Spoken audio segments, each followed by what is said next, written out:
On inCycle this week, we look into tactics with Ethics Quickstep.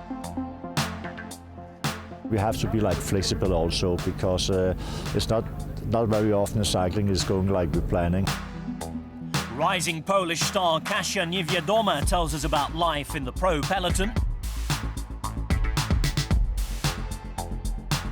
And we also chat to Esteban Chaves. I'm started in the cycling from my father, because he is crazy for this sport.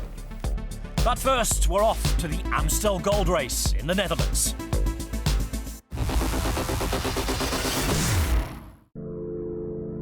The 51st edition of the Amstel Gold Race, the Netherlands' biggest classic. The crowds that line the road on race day still suggest that it's a fan favourite. Yet it's been 15 years since Eric Dekker claimed the last Dutch victory, and many are starting to question why. So does Holland still love the Amstel Gold Race? We are always looking at the highlights. That gives you the energy to wake up early, go to work and to give your all for the team. And then to see that the guys are completely ready for it, hopefully to make it a great race, and especially with this atmosphere. I mean, look around at how many people there are here. You will see this during the whole race, that this is really special to Holland. We are on the road a lot, almost always abroad, and then to have a race in your own country, this really does something for you.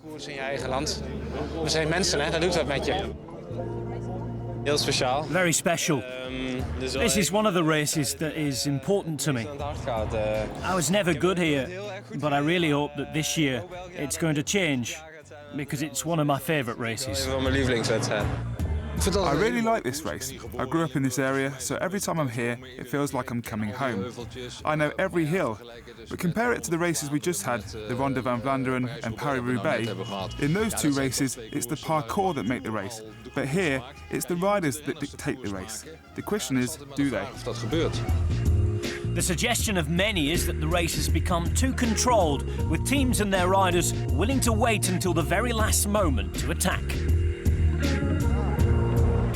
The race has become pretty predictable, and that's a shame, especially because we had a great spring season with very attractive races, with surprising winners. And now I'm afraid that the Amstel Gold Race will have a finale that only becomes exciting in the last 2 kilometres before the finish line. People say it's a boring race because everybody waits until the last couple of kilometres. The last couple of kilometres on the last climb of the Kouberg. Every year we hope this will be the year it shall change. Today the wind is pretty hard, and that means if you want to make the race exciting, you have to do it on the plateaus of the hills, because there you have a full headwind. The famous Kouberg climb has been used as part of the race's finish since 2003, and some say that that's having a detrimental impact not just on the race, but on Dutch chances too. We have one big race in Holland, and that's the Amstel Gold Race. You have to protect that. You have to savour it. You have to be proud of it as a cycling fan. You always think in the back of your mind, how was it in Maastricht? Who won there? And now who wins here? And I think a change back to Maastricht could be the option.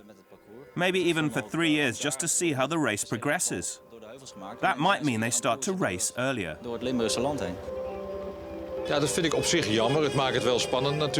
think that's a shame. It makes the finale exciting, but you want to see the excitement earlier, like in the early days on the Eterbesweg, where Michael Bowhead opened the race, or even years earlier than that on the Kurtenberg, where the race opened up. Nowadays, it's just waiting until the last climb, the Kouberg. Then you know there are a couple of guys who will place their attack and sprint for victory. In my opinion, that's a pity. There is a big discussion happening at the moment around moving the finish to Maastricht, so we get a completely different race. But it is the riders that have to do that. This year's edition proved that the current course can still serve up an unpredictable ending, with 18 on-finishers, including Michał Kwiatkowski, the defending champion. Enrico Gasparotto rolled back the years with a fine win.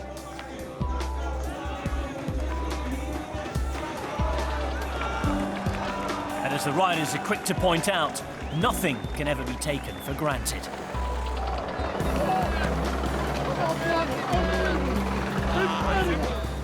Ja, even kijken, hoe moet ik het samenvatten? How to summarise this? It was a hard race, especially near the end with all the rain.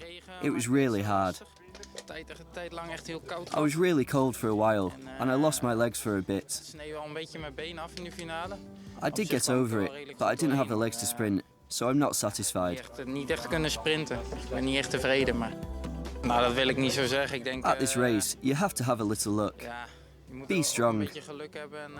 But with a different finale, I think maybe it could be more of a Dutch race. Finale zou het wel meer een Nederlandse wedstrijd zijn misschien. With the passing of another year where the Dutch drought continues, there's a sense that changes could be afoot. For now, fans and riders can only dream of next year and whether there'll be a home favourite on the top of Holland's most important podium.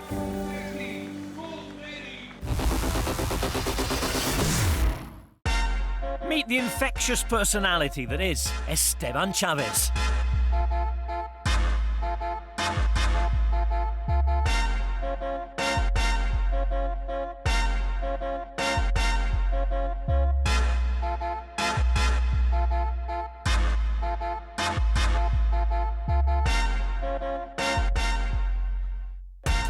Carrying more expectation than ever on his small shoulders, you wonder how his smile stays so broad. Yet spend 5 minutes with him, and it's easy to see it's genuine. It's a good life. The riders have beautiful life. The people know you, go to the good hotels, good food, you have massage. So it's just a point of joy, no? The joy, a smile. This is one small part for the life. The life is too long.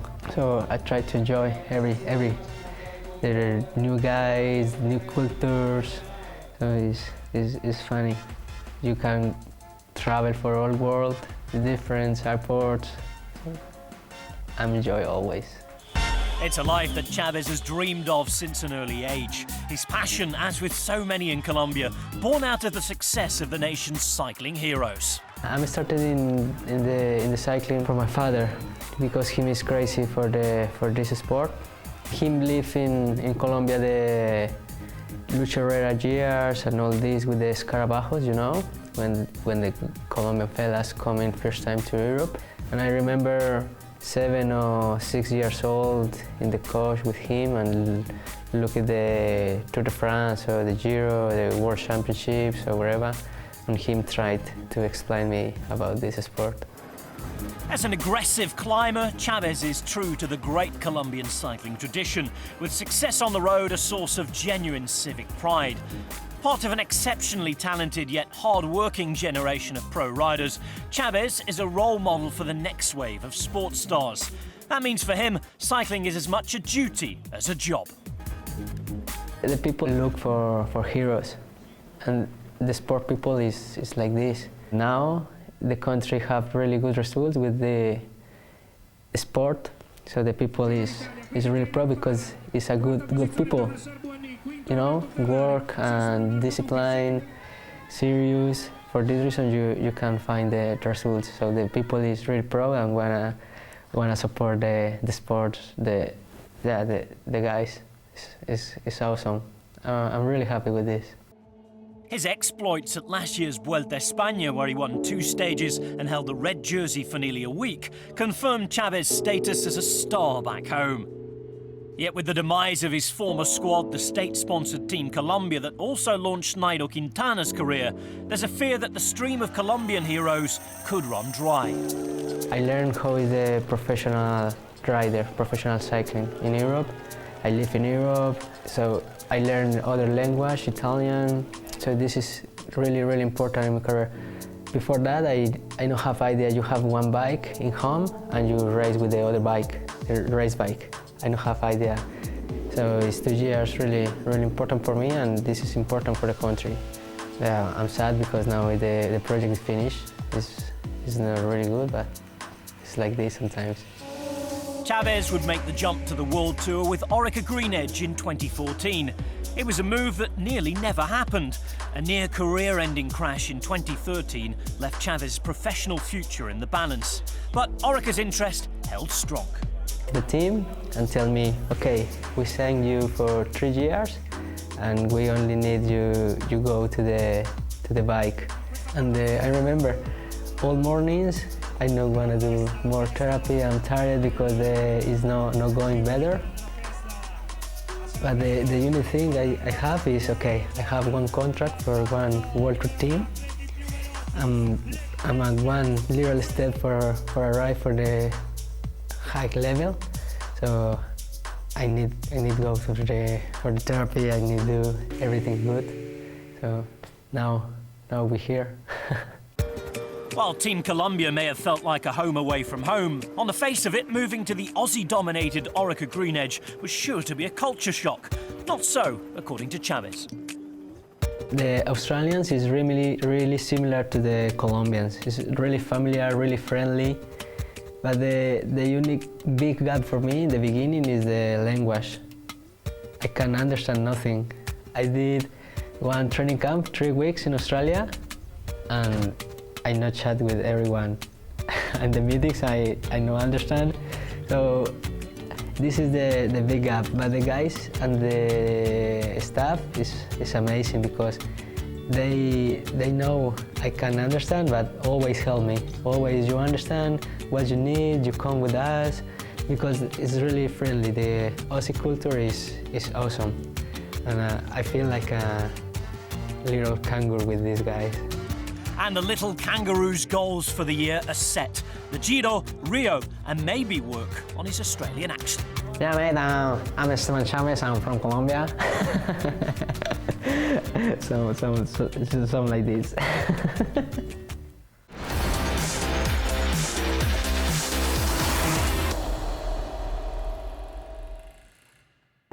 At just 21, Katarzyna Dorma is ready to be cycling's next star. Introduced to the sport by her father, a natural ability was evident from the moment she sat on a bike. One day he just said to me that there's a competition for father and daughter. So he took me there. I really didn't want to go there, but he already gave me a bike and everything was prepared, so I just went. And there I won that race. So already they said, okay, it's interesting that first time and victory. It was not part of my life, let's say. You know, I was pretty young and more interested in going out with friends than going for training. But yeah, with time, I got more and more involved. With her potential fully understood, all eyes were set on finding a way to a professional team. Given her age and Poland's relative infancy as a cycling nation, achieving this was easier said than done. I had to finish my school. I was also more focused on studying and wanted to do it really well. But then already I was thinking, okay, Poland is not a place where I can develop. So I all the time trying to find somewhere a chance to show off myself, to show that I'm a potential rider. That focus soon paid off. Spotted by Rabo Liv, she was invited to ride at the Holland Ladies Tour at the end of 2013. Dorma was still just a raw talent, but the potential was clear. When we first saw her, she was still, of course, very even younger than she is now and new to everything. And for her, it was an eye-opener to join us, and suddenly she was there in the race with us. But you could tell, although she was very nervous, she was really motivated, and she wasn't going to step aside and be patient. She was going for it, and that's something what you like to see. Not only talented riders, but also riders who are really eager and have the guts to go for it. You never can tell how riders will develop in the end. But so far, every year she has done a step better, and this year, she can look back already on a really good Strade Bianca where she ended up second. Despite now being established at the top of her sport, Dorma has never left the place she calls home. Right on the mountainous border of both Poland and Slovakia, it remains the perfect training base. It's a really beautiful place in the mountain where it's really easy and calm. When you want to be a cycling, it's a perfect place. When you want to find a good work and be a businessman, it's a bad place. So for me, actually, I'm happy to be there. I can do really good trainings, have a really nice time with family. I feel really happy there, so that's the most important for me. The Pole's natural ease on tough climbs is as equally recognisable as the blue jersey she wears as the European Under-23 champion. Dorma's eyes are now set on one of cycling's biggest prizes though, the Giro Rosa. It's a race that's been important in her development, having first ridden there in 2014. So when she lines up in Italy in July, she can keep in mind past experiences. At the beginning, I made a lot of mistakes, which now I can improve because now I look back and see what I did stupid on the rock. I really remember first stage. It was so hot and I forgot, it was nervous, hectic, and I didn't drink, so the last 30 Ks were cramp in my legs and I could not pedal anymore. And then I said, so stupid mistake I made. I think every year it will come a bit easier because you train more and you practice and do more races. So I think I need just a time and a good environment around me, like I have it now with Rabobank, that they really take care of everything. The best field where I feel it's, of course, the climbs. I like the most the really steep ones. There I feel I can make a difference. And I also want to improve in many ways, but I think it's with every rider actually, like do better time trials or sprints from smaller group. After a more successful second attempt last year and a strong start to the 2016 season, Dorma's name is sure to be high on the list of favourites. When I did last year 5th place in Giro, for sure I would like to be in top 3 now. And I'm really looking for it, to fight for it. I'm also more confident now that I believe I can do it.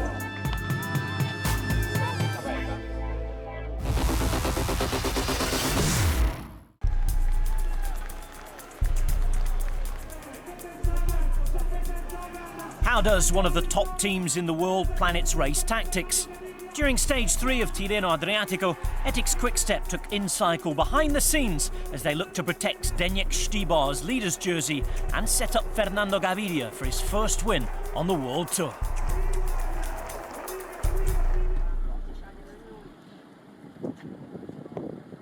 Nothing is really a surprise for us here because Bramati is always quite well prepared, and of course he's preparing the riders for each stage already weeks before.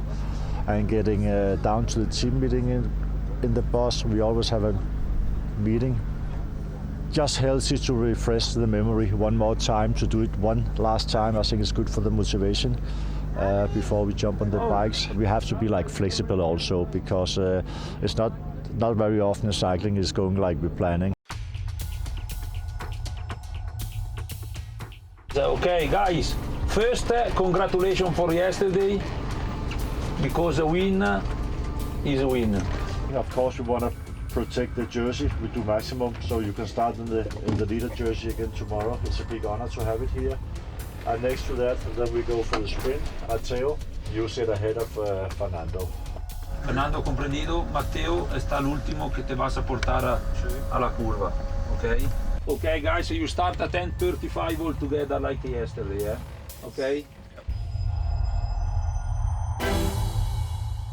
Hello and welcome to stage 3 of TirrenoAdriatico for 2016. Every call, every instruction we're gonna give to riders, we discuss 3-4 minutes, you know. Sometimes it have to be very, very fast, like steeper puncture who have to wait. So everything is planned. I mean, we're always discussing the tactics. Riders know it's maybe it sounds like it's something we decide very last second. It's not.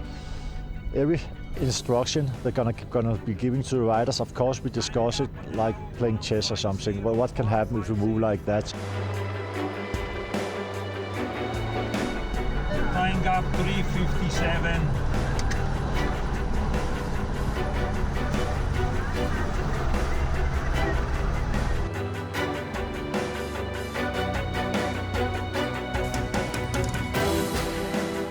plan was this morning in the meeting with the riders. When the brake was gone, to start a control, because we have jersey, we have the responsibility to work. Now we are in the last climb of the day to make the sprint with Fernando. When it's possible to win, why not try to win? Today maybe will be a good day again for this step. Okay guys, coming up Lampi with the bottles for everybody.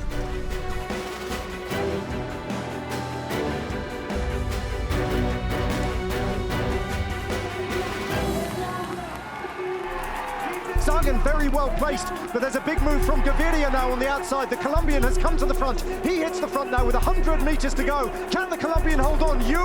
Caleb Ewan is closing all the time. It's those two young guns.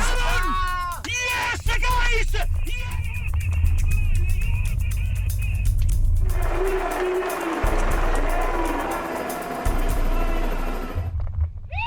Today's stage, maybe we expected a bit more fireworks from the other teams. So on the climbs out there, we expected somebody to attack. It didn't happen. Congratulations, man! Good job, Fernando. Very good job for your teammate. We didn't really expect anybody to support us in the chase of the leading riders. They did. We got Ulrike Greenage coming, really gave us good support. Went a bit more smooth than expected, and then with the Fernando in the sprint coming into the last kilometers, he didn't really sit on a good position, Fernando, but he got some bike skills. He just made it look easy, didn't he? So it was a very nice win.